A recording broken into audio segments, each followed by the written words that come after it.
नमस्कार दोस्तों, अगर आपको भी दिल्ली और कोलकाता के बीच खेला गया आईपीएल का 48वां मुकाबला पसंद आया हो तो इस वीडियो को दिल से एक लाइक जरूर करें। नमस्कार दोस्तों, आईपीएल 2025 का 48वां और अब तक का सबसे रोमांचक, सांसों को रोक देने वाला महामुकाबला आज आईपीएल इतिहास की दो बड़ी टीमें दिल्ली कैपिटल्स और कोलकाता नाइट राइडर्स के बीच अरुण जेटली स्टेडियम दिल्ली में खेला गया। ऐसे में मुकाबले की शुरुआत हुई दिल्ली के टॉस जीतने को लेकर। जी हाँ, आज के इस रोंगटे खड़े कर देने वाले महामुकाबले में कप्तान अक्षर पटेल ने टॉस जीता और पहले गेंदबाजी करने का फैसला किया और विपक्षी टीम कोलकाता को बल्लेबाजी के लिए आमंत्रित किया था। फिर मुकाबला शुरू हुआ। रनों की बारिश करने के इरादे से कोलकाता की ओर से सुनील नारायण और रहमानुल्लाह गुरबाज बल्लेबाजी करने के लिए मैदान में उतरे। दोस्तों, इन दोनों ही बल्लेबाजों के कंधों पर इस महामुकाबले में अपने टीम को एक विस्फोटक ओपनिंग शुरुआत दिलाने की बड़ी जिम्मेदारी थी और ऐसा ही कुछ अंदाज कोलकाता के ओपनिंग बल्लेबाजों से देखने को भी मिला। जी हाँ, पहले ही ओवर में स्ट्राइक पर खड़े रहमानुल्लाह गुरबाज ने अपना हाथ खोला और गेंदबाजी करने आए मिचेल स्टार्क के खिलाफ पहले और अंतिम गेंद पर दो बेहतरीन चौके जड़ते हुए अपने पारी का आगाज कर डाला। लेकिन दोस्तों, असली मजा दूसरे ओवर में देखने को मिला, जहां पर स्ट्राइक पर खड़े सुनील नारायण ने आतंक मचा डाला और गेंदबाजी करने आए। चमीरा के परखच्चे उड़ाते हुए इस ओवर में दो तेज तर्रार चौके और एक सामने की ओर गगनचुंबी छक्का जड़ दिया। आपको बता दें, अंतिम गेंद पर गुरबाज के बल्ले से भी एक शानदार चौका देखने को मिला, जिस कारण पहले दो ओवर में इन दोनों ही बल्लेबाजों ने मिलकर कोलकाता को 33 रनों तक पहुंचा दिया। दोस्तों, अलग ही तूफान आज कोलकाता के ओपनिंग जोड़ी से दिल्ली के खिलाफ मैदान में देखने को मिल रहा था, क्योंकि तीसरा ओवर भी एक बार फिर कोलकाता के हित में जाता हुआ दिखा, जहां पर दूसरी गेंद पर स्ट्राइक पर मौजूद गुरबाज ने एक चौका, तो चौथी गेंद पर एक बार फिर चौका और पांचवी गेंद पर एक आसमानी छक्का जड़ दिया था। लेकिन दोस्तों, बोलते हैं ना, लालच बुरी बात होती है, और ऐसा ही कुछ ओवर की अंतिम गेंद पर देखने को मिला, जहां पर एक बार फिर गुरबाज में बड़ा शॉट खेलना चाहा, लेकिन वह इस बार सफल नहीं हो पाए और विकेट कीपर अभिषेक पोरेल को एक आसान सा कैच थमाते हुए अपना कीमती विकेट गंवा बैठे। आपको बता दें, मिचेल स्टार्क ने गुरबाज को 26 रन के निजी स्कोर पर पवेलियन का रास्ता दिखा दिया। ऐसे में जल्दी ही एक बड़ा झटका लग जाने के बाद अब कोलकाता की ओर से 3 नंबर पर मैदान में उतरे कप्तान अजिंक्य रहाणे, जिनसे पूरा कोलकाता का खेमा आज एक बड़ी पारी की उम्मीद लगाकर बैठा था। दोस्तों, एक छोर से भले ही गुरबाज टीम का साथ छोड़ चुके थे, लेकिन सुनील नारायण का बल्ला रुकने का नाम नहीं ले रहा था, क्योंकि चौथे ओवर में एक बार फिर सुनील नारायण की विस्फोटक बल्लेबाजी देखने को मिली और इस बार उनकी रडार में आए मुकेश कुमार, जहां पर उन्होंने फुल शॉट जड़ते हुए तीसरी गेंद पर एक शानदार चौका लगा दिया। दोस्तों, पावर प्ले में ही कोलकाता के बल्लेबाजों ने आज दिल्ली के गेंदबाजों पर दबाव डाल दिया था। ऐसे में अब 5वां ओवर लेकर आए एक बार फिर तूफानी गेंदबाज मिचेल स्टार्क, और दोस्तों, इस बार सुनील नारायण की जगह उनका समाचार लिया नए बल्लेबाज कप्तान अजिंक्य रहाणे ने, जिन्होंने इस ओवर में एक गगनचुंबी छक्का और एक जोरदार चौका जड़ दिया। ऐसे में अब पावर प्ले का अंतिम ओवर बचा था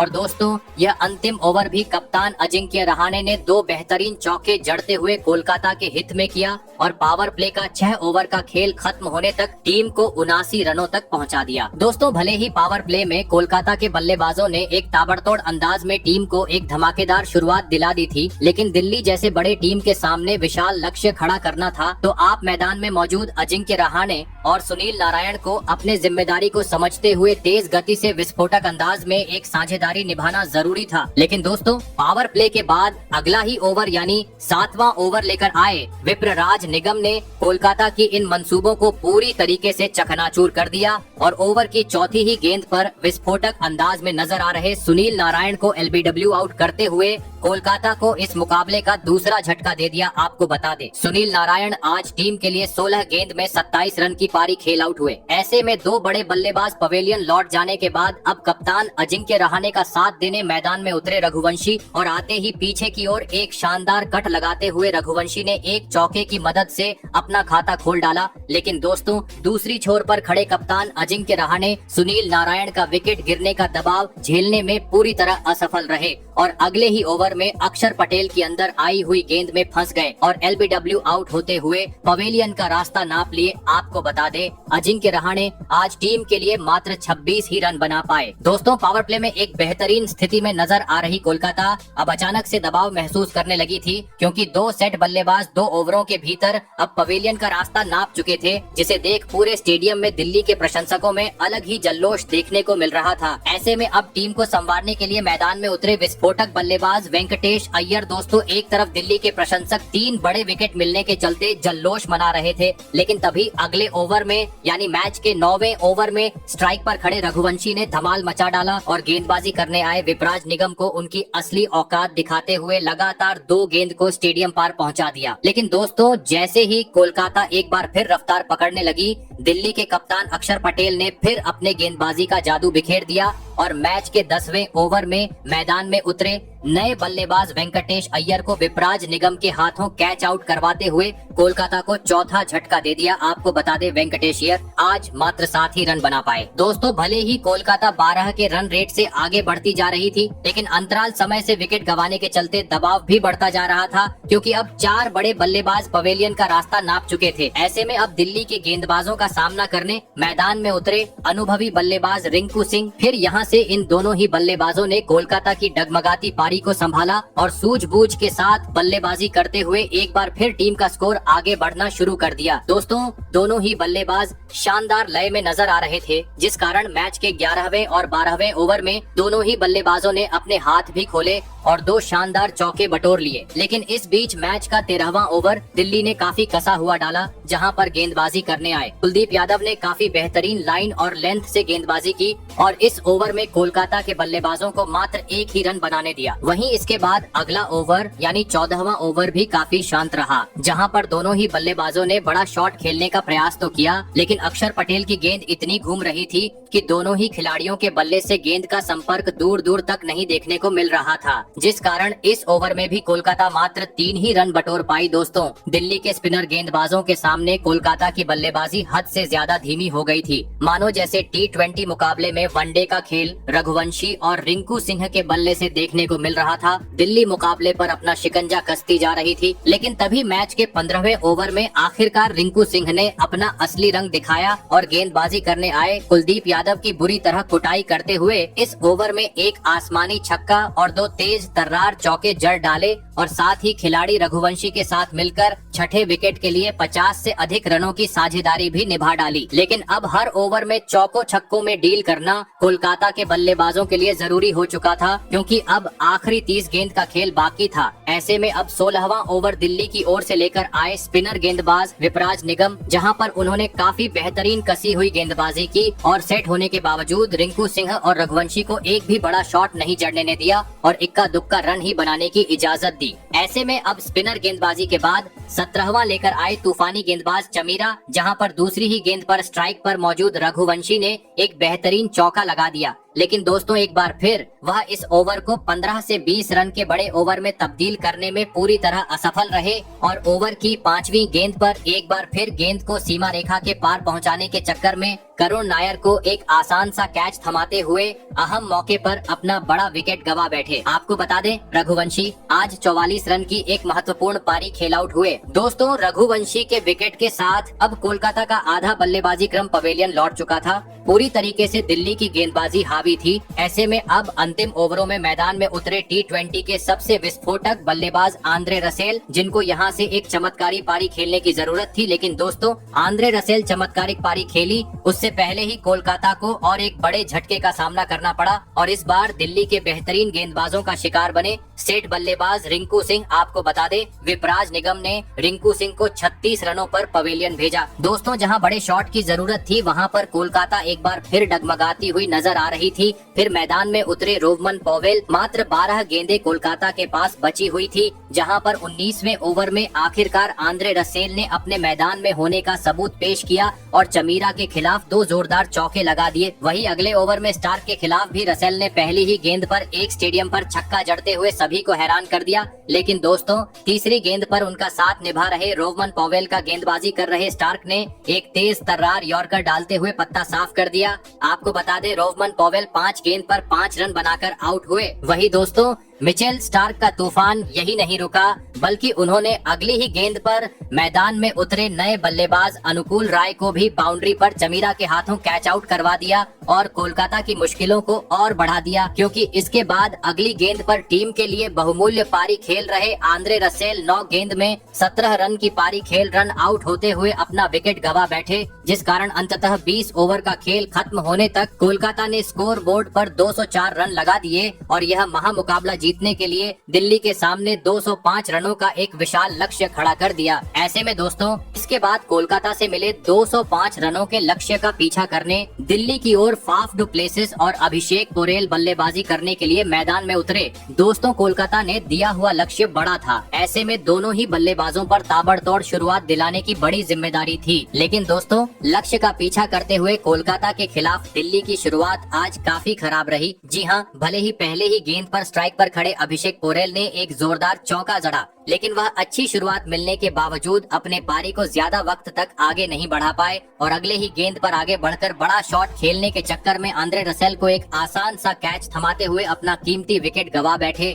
आपको बता दी अभिषेक आज मात्र 4 ही रन बना पाए। ऐसे में जल्दी ही बड़ा झटका लग जाने के बाद अब दिल्ली की ओर से मैदान में उतरे करुण नायर। आपको बता दें पहले ओवर में दिल्ली के बल्लेबाज मात्र 7 रन बटोर पाए थे। ऐसे में अब दूसरा ओवर लेकर आए तूफानी गेंदबाज वैभव अरोड़ा, जिन्होंने पहले 4 गेंदें तो काफी बेहतरीन डाली, लेकिन 5वीं गेंद पर स्ट्राइक पर खड़े बल्लेबाज फाफ डू प्लेसिस ने अपना असली रंग दिखाया और आगे बढ़ते हुए सामने की ओर एक आसमानी छक्का लगा दिया। वहीं तीसरे ओवर में नए बल्लेबाज करुण नायर हाथ खोलते हुए नजर आए, जहां पर उन्होंने अनुकूल राय के खिलाफ पहले ही गेंद पर स्टंप से बाहर निकलते हुए कवर की तरफ एक शानदार चौका लगा दिया। लेकिन दोस्तों पहली गेंद पर चौका आने के बावजूद इस ओवर में मात्र 6 ही रन देखने को मिले, जिस कारण आज पहले 3 ओवर में दिल्ली के बल्लेबाज महज 25 रन ही स्कोर बोर्ड पर लगाने में सफल हो पाए थे। दोस्तों कोलकाता ने दिया हुआ लक्ष्य काफी बड़ा था, ऐसे में पावर प्ले का फायदा उठाना दिल्ली के बल्लेबाजों के लिए काफी जरूरी था। और दोस्तों ऐसी ही कुछ झलकियां देखने को मिली पावर प्ले के चौथे ओवर में, जहां पर गेंदबाजी करने आए हर्षित राणा की ओपनिंग बल्लेबाज फाफ डू प्लेसिस ने पूरी तरह पिटाई कर दी और इस ओवर में लगातार 3 गेंद पर 3 तेज तर्रार चौके जड़ डाले। दोस्तों दिल्ली की टीम अब रफ्तार पकड़ी हुई नजर आ रही थी, लेकिन तभी मैच का 5वां ओवर लेकर आए वैभव अरोड़ा ने अपने गेंदबाजी का जादू बिखेर दिया और फाफ डू प्लेसिस का साथ निभा रहे करुण नायर को एलबीडब्ल्यू आउट करते हुए पावर प्ले में ही दिल्ली को इस मुकाबले का दूसरा झटका दे दिया।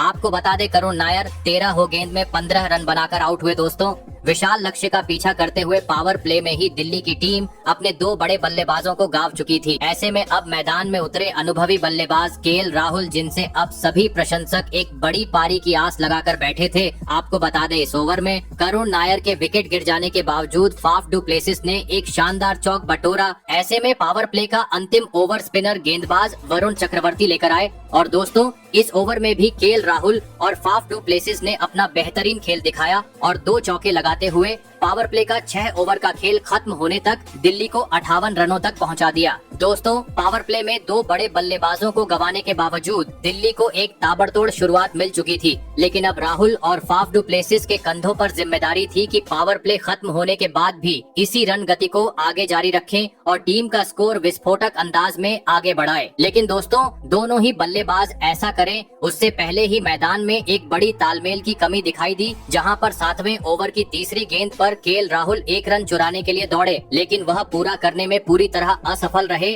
और रन आउट होते हुए अपना कीमती विकेट गवा बैठे। आपको बता दें केएल राहुल 5 गेंद में 7 रन बनाकर आउट हुए। दोस्तों इस विकेट ने पूरी तरीके से अब दिल्ली को बैकफुट पर लाकर खड़ा कर दिया था, क्योंकि 3 महत्वपूर्ण बल्लेबाज अब पवेलियन लौट चुके थे और इसी के चलते दिल्ली के प्रशंसकों में भी सन्नाटा था। ऐसे में अब टीम को संवारने की इरादे से मैदान में उतरे खुद कप्तान अक्षर पटेल और आते ही उन्होंने अपने बल्लेबाजी का जौहर दिखाया और गेंदबाजी करने आए। सुनील नारायण के खिलाफ एक गगनचुंबी छक्का जड़ते हुए बता दिया कि अभी भी हम मुकाबले में जीवित हैं। लेकिन दोस्तों असली तूफान मैच के 9वें ओवर में देखने को मिला, जहां पर एक बार फिर डुप्लेसिस ने अपना रंग बिखेर दिया और गेंदबाजी करने आए दिल्ली के बेहतरीन गेंदबाज वरुण चक्रवर्ती के परखच्चे उड़ाते हुए इस ओवर में 2 बेहतरीन चौके और एक गगनचुंबी छक्का लगाते हुए 17 रन बटोर डाले। दोस्तों, भले ही दिल्ली अपनी टीम बड़े बल्लेबाजों को गवा चुकी थी, लेकिन रन गति कम होने का नाम नहीं ले रही थी, क्योंकि फाफ डू प्लेसिस के साथ दूसरी छोर से अक्षर पटेल भी अपने हाथ खोलते हुए अब खराब गेंद पर कभी चौका तो कभी छक्का बटोरने शुरू हो चुकी थी। और इसी बीच इस महत्वपूर्ण मुकाबले में कोलकाता के खिलाफ डुप्लेसिस ने अपना तूफानी 50 जड़ दिया। आपको बता दें, 31 गेंद में फाफ डुप्लेसिस ने अपने 50 रन पूरे किए और साथ ही टीम का स्कोर भी 100 रन के पार पहुंचा दिया। दोस्तों, अक्षर पटेल और फाफ डुप्लेसिस काफी तेज गति से अब दिल्ली को जीत की ओर ले जा रहे थे, क्योंकि स्पिनर रहो या तेज गेंदबाज, हर किसी के खिलाफ बड़े शॉट मैदान पर काफी आसानी से देखने को मिल रहे थे, जिसे देख अजिंक्य रहाणे के चेहरे पर भी टेंशन साफ नजर आ रही थी। ऐसे में अब 11वां ओवर ऑलराउंडर खिलाड़ी आंद्रे रसेल लेकर आए और दोस्तों, इस ओवर में भी दिल्ली ने खूब रन बटोरे, जहां पर अक्षर पटेल ने पहली और अंतिम गेंद पर 2 बेहतरीन चौके जड़ डाले। दोस्तों, वरुण चक्रवर्ती रहो या सुनील नारायण, कोलकाता के 2 महत्वपूर्ण गेंदबाज आज दिल्ली के बल्लेबाजों के सामने पूरी तरीके से विफल नजर आ रहे थे, क्योंकि कभी लेफ्ट साइड टू कभी ऑफ साइड दोनों ही बल्लेबाज समय समय पर बड़े शॉट लगाते जा रहे थे, जिस कारण कोलकाता के हाथ से मुकाबला फिसलते जा रहा था। वापसी करनी थी तो किसी भी हाल में अब इस जोड़ी को तोड़ना कोलकाता के लिए जरूरी हो चुका था। और दोस्तों, आखिरकार यह काम करके दिखाया। मैच का 14वां ओवर लेकर आए जादुई स्पिनर गेंदबाज सुनील नारायण ने, जिन्होंने पहली गेंद पर छक्का लगाने के बाद दूसरी गेंद पर धमाकेदार तरीके से वापसी की और स्ट्राइक पर खड़े अक्षर पटेल को हर्षित राणा के हाथों कैच आउट करवाते हुए कोलकाता को चौथी सफलता दिला दी। आपको बता दें, अक्षर पटेल 23 गेंद में 43 रन की बहुमूल्य पारी खेल आउट हुए। वहीं दोस्तों, सुनील नारायण का तूफान यही नहीं रुका, बल्कि उन्होंने 2 गेंद बाद मैदान में उतरे नए बल्लेबाज ट्रिस्टन स्टब्स को भी सीधा क्लीन बोल्ड करते हुए दिल्ली के मुश्किलों को और बढ़ा दिया। आपको बता दें, ट्रिस्टन स्टब्स मात्र 1 रन बनाकर आउट हुए। दोस्तों, ट्रिस्टन स्टब्स के विकेट के चलते अब पूरी तरीके से मोमेंटम कोलकाता के हित में जा चुका था, क्योंकि दिल्ली अब अपने 5 बड़े बल्लेबाजों को गवा चुकी थी। ऐसे में अब मैदान में उतरे विपराज निगम, लेकिन अब मुकाबला अंतिम चरण की ओर बढ़ते जा रहा था। आखिरी 30 गेंद में अब दिल्ली को जीत के लिए 60 रनों की जरूरत थी। गेंदबाजी पर आए एक बार फिर सुनील नारायण और आते ही उन्होंने कमाल कर डाला और टीम के लिए खतरा साबित होते जा रहे फाफ डू प्लेसिस को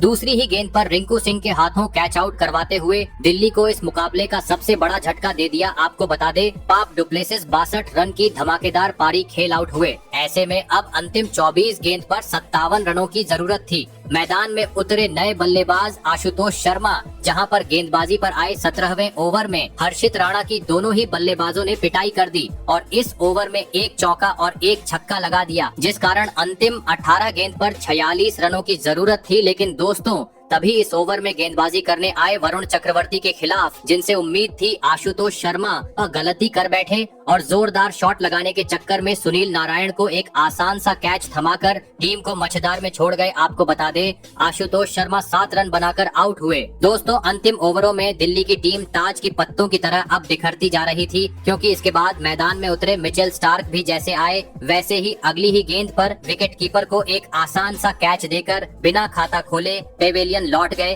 पूरी तरीके से मानो जैसे अब कब्जा कोलकाता ने इस मुकाबले पर कर लिया था, क्योंकि अब 12 गेंद पर 38 रनों की जरूरत थी। मुकाबले को दिल्ली को जीतना था, तो अब विपराज निगम को यहाँ से एक चमत्कारिक पारी खेलना जरूरी हो चुका था। और ऐसा ही कुछ 19वें ओवर में देखने को मिला, जहाँ पर विपराज निगम ने आतंक मचा डाला और हर्षित राणा के खिलाफ एक गगनचुंबी छक्का और एक जोरदार चौका लगा दिया, जिस कारण मुकाबला अंतिम ओवर में पहुंच चुका था। आखिरी 6 गेंद पर 25 रनों की जरूरत थी। भले ही अंतिम ओवर में भी विपराज निगम ने एक बार फिर अपना हाथ खोला और 2 बेहतरीन चौके जड़े, लेकिन 5वीं गेंद पर रसेल ने निगम को सीधा क्लीन बोल्ड कर डाला और इसी के साथ अंततः कोलकाता ने यह महामुकाबला 14 रन